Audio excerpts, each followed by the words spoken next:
سورة یوسف آیت نمبر 54. اعوذ باللہ من الشیطان الرجیم بسم اللہ الرحمن الرحیم وقال الملك ائتوني به استخلصه لنفسي فلما كلمه قال إنك اليوم لدينا مكين أمين قال اجعلني على خزائن الأرض إني حفيظ عليم وكذلك مكنا ليوسف في الأرض يتبوأ منها حيث يشاء نصيب برحمتنا من نشاء ولا نضيع أجر المحسنين ولا أجر الآخرة خير للذين آمنوا وكانوا يتقون وجاء إخوة يوسف فدخلوا عليه فعرفهم وهم له منكرون ولما جهزهم بجهازهم قال ائتوني بأخ لكم من أبيكم ألا ترون أني أوفي الكيل وأنا خير المنزلين فإن لم تأتوني به فلا كيل لكم عندي ولا تقربون قالوا سنراود عنه أباه وإنا لفاعلون وقال لفتيانه اجعلوا بضاعتهم في رحالهم لعلهم يعرفونها إذا انقلبوا إلى أهلهم لعلهم يرجعون فلما رجعوا إلى أبيهم قالوا يا أبانا منع منا الكيل فأرسل معنا أخانا نكتل وإنا له لحافظون قال هل آمنكم عليه إلا كما أمنتكم على أخيه من قبل فالله خير حافظا وهو أرحم الراحمين ولما فتحوا متاعهم وجدوا بضاعتهم ردت إليهم قالوا يا أبانا ما نبغي هذه بضاعتنا ردت إلينا ونمير أهلنا ونحفظ أخانا ونزداد كيل بعير ذلك كيل يسير قال لن أرسله معكم حتى تؤتون موثقا من الله لتأتونني به إلا أن يحاط بكم فلما آتوه موثقهم قال الله على ما نقول وكيل.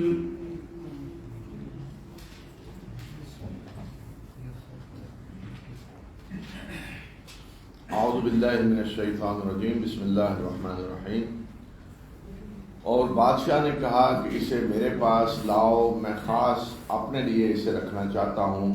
پھر جب یوسف نے بادشاہ سے بات کی تو بادشاہ نے کہا کہ آج سے آپ ہمارے ہاں قدر و منزلت رکھتے ہیں اور آپ کی امانت پہ بھروسہ ہے.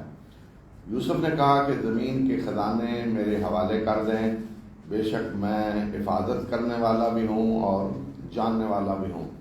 اس طرح ہم نے سرزمین مصر میں یوسف کے پاؤں جما دیے کہ وہ جہاں چاہے اپنی جگہ بنائے، اور ہم اپنی رحمت سے جس کو چاہتے ہیں نوازتے ہیں، اور محسنین کے اجر کو ہم ضائع نہیں کرتے.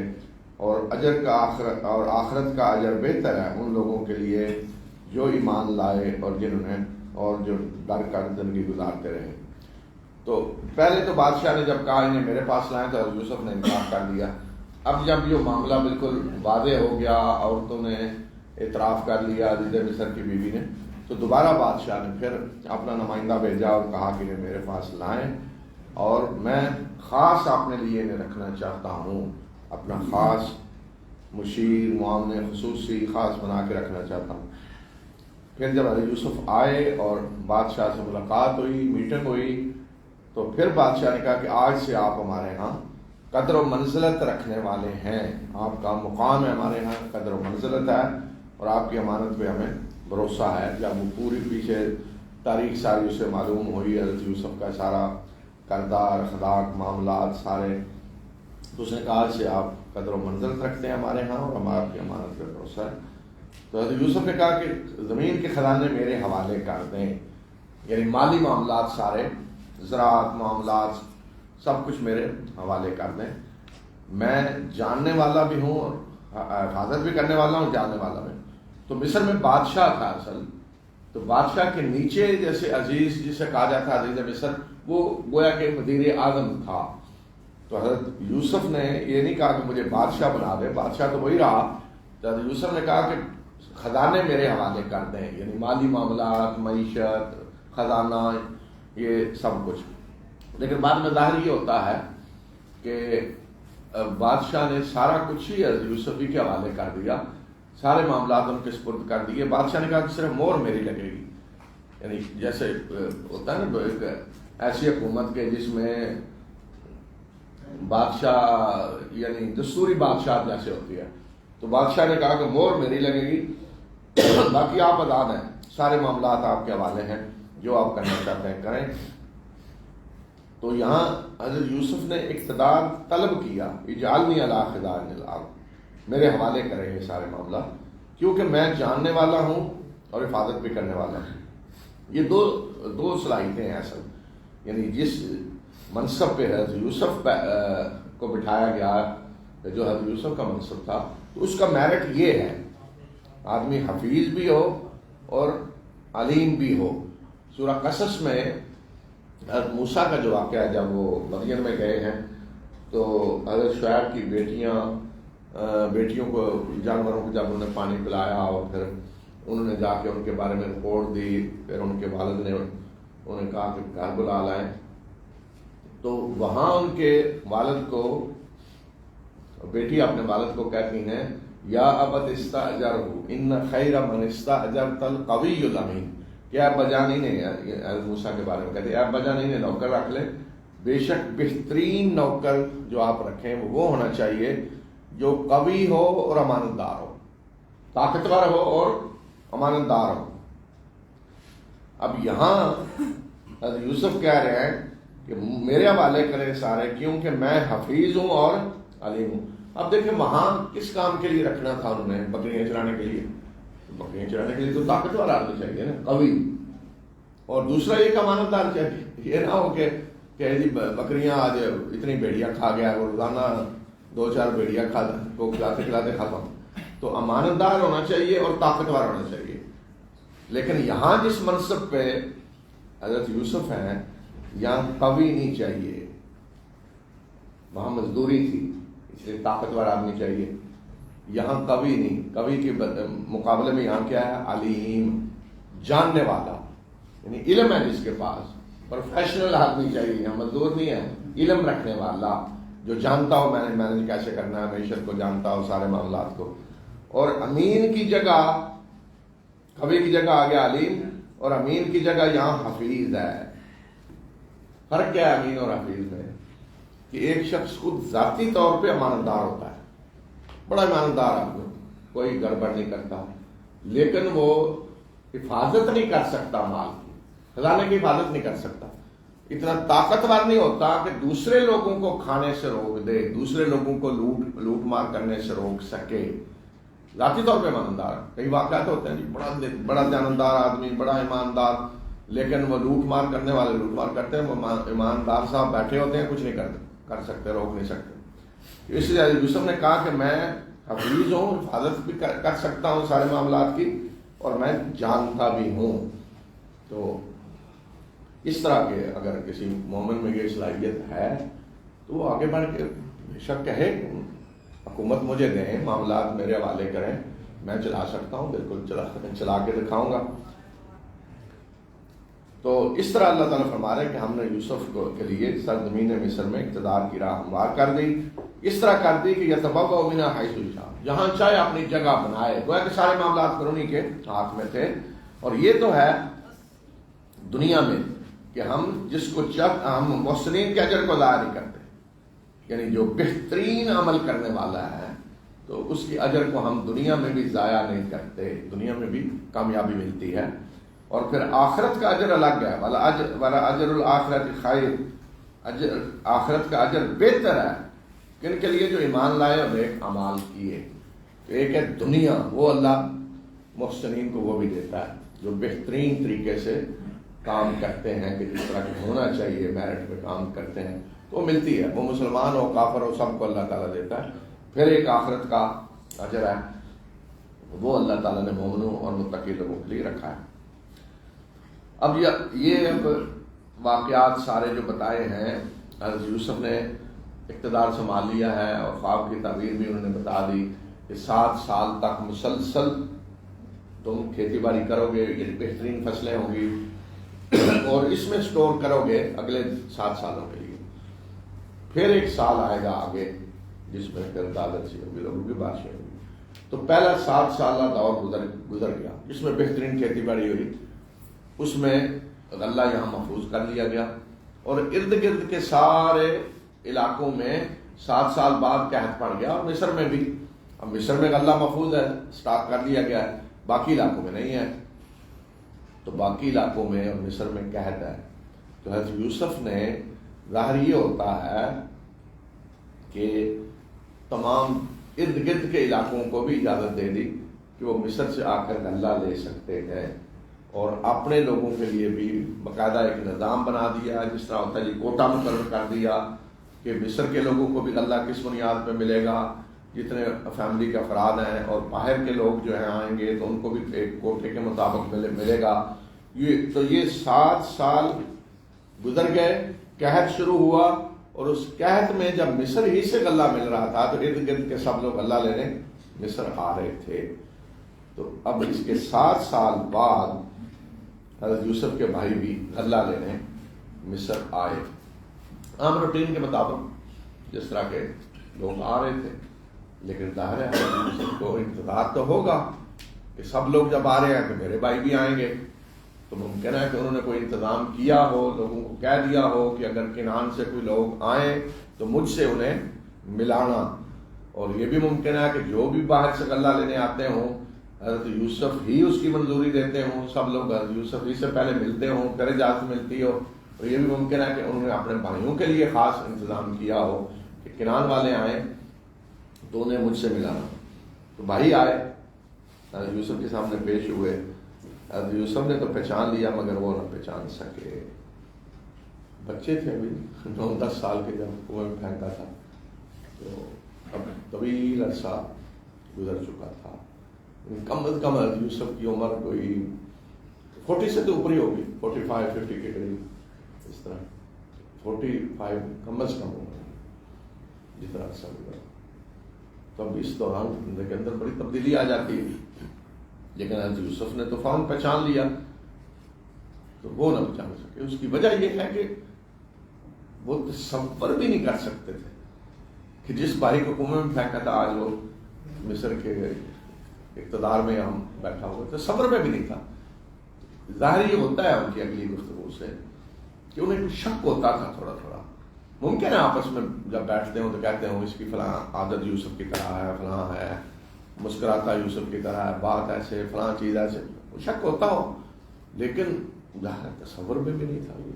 تو جب یہ حال ہو کہ آدمی سوچ بھی نہیں سکتا کہ فلاں آدمی اس جگہ ہو سکتا ہے تو پھر شک پڑے بھی تو شک فوراً دور ہو جاتا ہے. تو یہ اللہ تعالیٰ نے منظر یہ پیش کیا ہے. اور یوسف کے بھائی آئے، وہ یوسف کے سامنے پیش ہوئے. یوسف نے انہیں پہچان لیا مگر وہ اس کو نہ پہچان سکے. پھر جب یوسف نے ان کا سامان تیار کیا تو اس نے کہا کہ اپنے ستیلے بھائی کو میرے پاس لے کر آنا. کیا تم دیکھتے نہیں ہو کہ میں خوب غلہ دیتا ہوں اور میں بہترین مہمان نوازی کرنے والا ہوں، اور اگر تم اسے میرے پاس لے کر نہ آئے تو نہ تو تمہیں میرے ہاں سے کوئی غلہ ملے گا اور نہ تم میرے قریب ہی پھٹکنا. غلہ بھی نہیں ملے گا اور میرے کہیں قریب بھی نہ پھٹکنا. اب یہ بات کہ اپنے بھائی کو لے کر آنا، اگر فرض کریں حضرت یوسف ایسے ہی ہو کہتے ہیں اپنے بھائی کو لے کر، وہ کہتے ہیں ان کو کیسے پتا ہے کہ ہمارا ایک ستیلا بھائی ہے، شک ہو جاتا ہے. اس کا مطلب یہ ہے کہ جب وہ آئے تو حضرت یوسف نے پورا انٹرویو لیا کہ تم کہاں سے آئے ہو.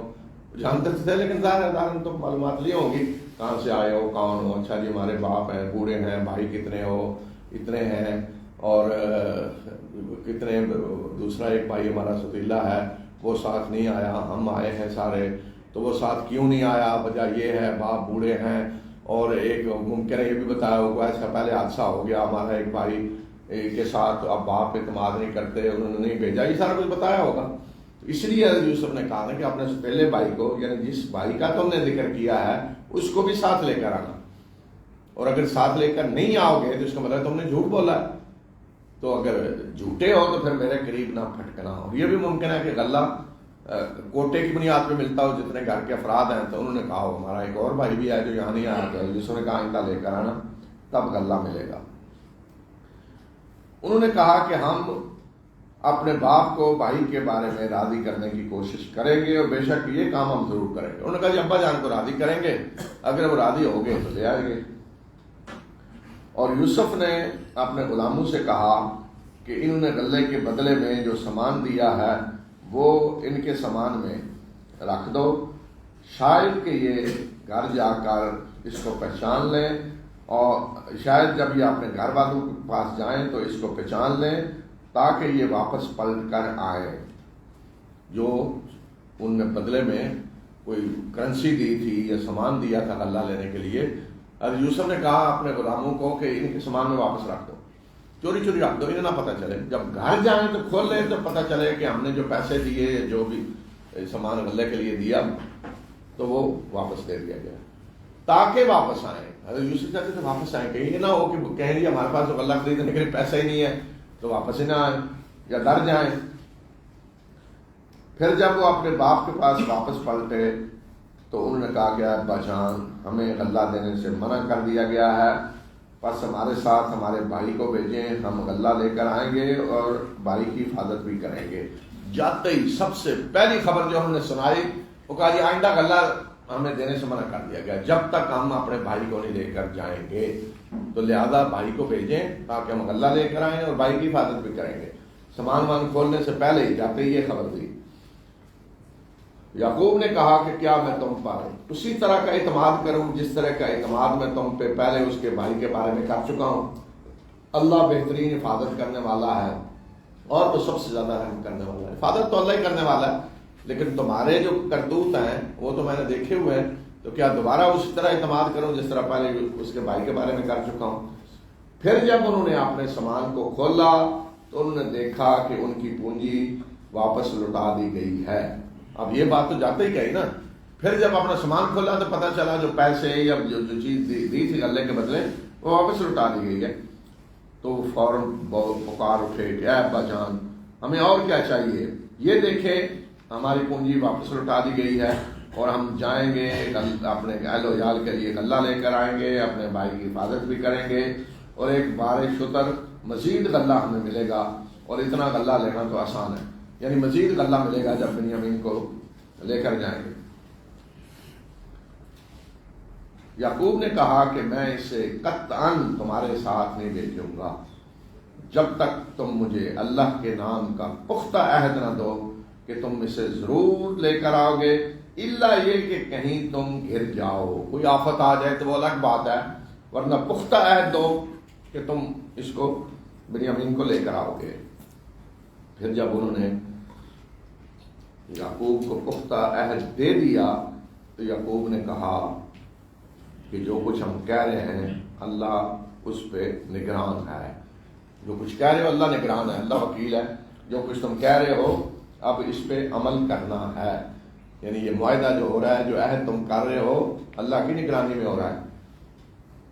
تو اب پھر دوبارہ روانہ ہو رہے ہیں، غلہ لینے کے لیے دوبارہ جا رہے ہیں۔ اب کتنا وقفہ درمیان میں دائرہ، پہلا غلہ ختم کیا ہوگا، چند مہینے کچھ گزرے ہوں گے، پھر دوبارہ غلہ لینے جا رہے ہیں۔ تو اب جاتے ہوئے حضرت یعقوب کیا کیا انہیں نصیحتیں کر رہے ہیں، کیا کیا احتیاطی تدابیر اختیار کرنے کا کہہ رہے ہیں، وہ آگے دیکھیں۔